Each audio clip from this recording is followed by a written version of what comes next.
오늘 함께 묵상할 성경 말씀은 창세기 6장 1절에서 22절 말씀입니다. 창세기 6장 1절에서 22절 말씀입니다. 오늘은 7절, 8절 말씀을 읽겠습니다. 주님께서는 탄식하셨다. 내가 창조한 것이지만 사람을 이 땅 위에서 쓸어 버리겠다.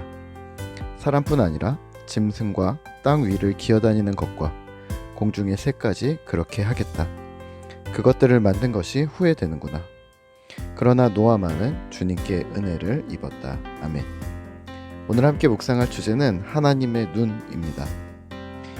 본문 창세기 6장은 노아의 방주 이야기의 첫 부분입니다. 6장에서 8장은 노아의 방주 스토리가 전개되는데요.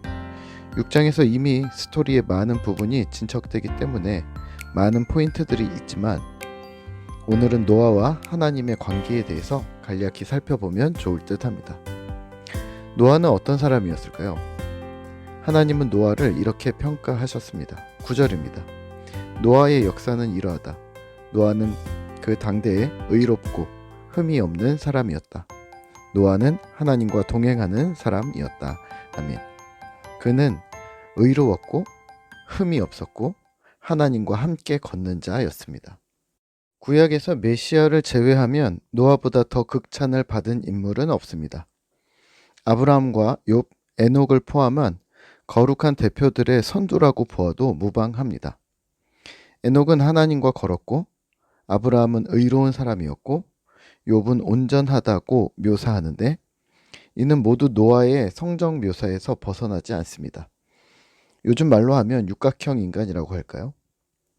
창세기를 모세가 기록하긴 했지만 노아를 향한 하나님의 평가가 다분히 포함되어 있을 텐데요. 8절에서는 이렇게 표현합니다. 8절입니다. 그러나 노아만은 주님께 은혜를 입었다. 아멘. NIV 성경에서는 in the eyes of the Lord 라고 표현하는데요. 하나님의 눈에 그는 은혜를 입은 존재로 보였다는 것이죠. 하나님의 눈, 하나님의 기준입니다. 인간의 평가나 세상의 기준이 아니라 하나님의 기준이었습니다. 오늘 우리는 누구의 눈에 들기 위해 삶을 살아가고 있을까요? 우리 삶의 목표나 말과 행동의 종착지가 하나님일까요? 아니면 사람일까요? 한쪽을 선택하고 한쪽은 버리라는 말은 아닙니다. 대신 원칙에 해당하는 입장 표명은 해야 하지 않을까요? 신자된 우리는 먼저 누구의 눈에 합당해야 할까요? 요즘 우리는 자꾸만 주변으로 시선과 마음을 빼앗깁니다. 수요일에 미디어 시대의 제자도 시간에도 비슷한 이야기를 했지만 오늘날 우리와 교회들은 자꾸 세상이 찍어준 기준에만 맞추려 하는 것은 아닐까요? 교회와 신자의 정체성을 잃어버리고 중심을 잃은 채 겉모습을 변형하려는 노력은 안쓰럽기까지 합니다.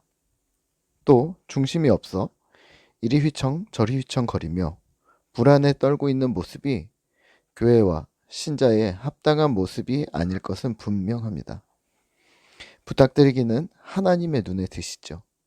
그의 눈에 보시기에 주님의 마음에 흡족한 자, 세상의 불의 앞에 정의롭고 하나님 앞에 온전하고 우리의 발길이 닿는 그 어디에서나 하나님과 동행하는 사람이 되는 신자가 되셔야 합니다.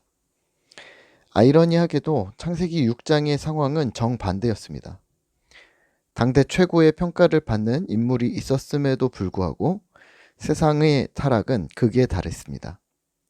노아를 통해 이 세상이 커버되지 않았던 걸까요? 결국 하나님은 심판을 결정하셨습니다. 5절과 6절입니다.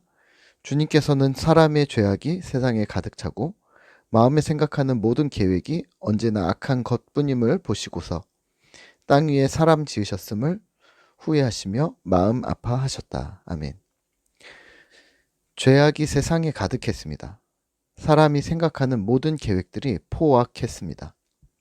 이걸 하나님의 눈이 발견하셨습니다. 하나님의 눈, 주님의 기준에 맞지 않았습니다. 후회하셨고 마음 아파하셨습니다. 오늘 말씀을 묵상하며 우리는 무엇을 기억해야 할까요? 관점입니다. 기준이라고 해야 할까요? 우리를 평가하는 하나님의 기준이 있다면 신자된 우리는 역시 세상을 살아가는 기준이 주어지는 것인데요. 이를 관점이라고 부르면 어떨까요? 하나님의 관점으로 살아가는 신자. 이를 우리는 기독교 세계관이라고 부르기도 합니다. 용어는 다양하게 차용해서 쓰지만 결국 본질과 내용은 같습니다.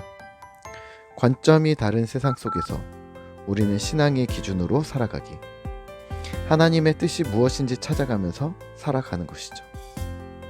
이런 노력과 수고 혹은 목표를 우리는 비전이라고 부르거나 사명, 소명이라고 부릅니다. 비전은 나에게 보여주시는 하나님의 계획이라는 뉘앙스가 있고, 사명은 맡겨진 임무라는 뉘앙스, 또 소명은 콜링, 부르신 이유라는 뉘앙스를 각각 포함하지만 결국 같은 결입니다. 예수 제자로 세상을 살아가기.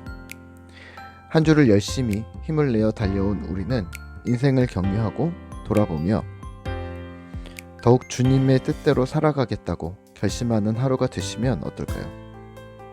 어제보다 오늘이 나아지고 내일이 더 나아지는, 주님 보시기에 성장하는 성도가 되는 꿈터 공동체가 되기를 소망합니다.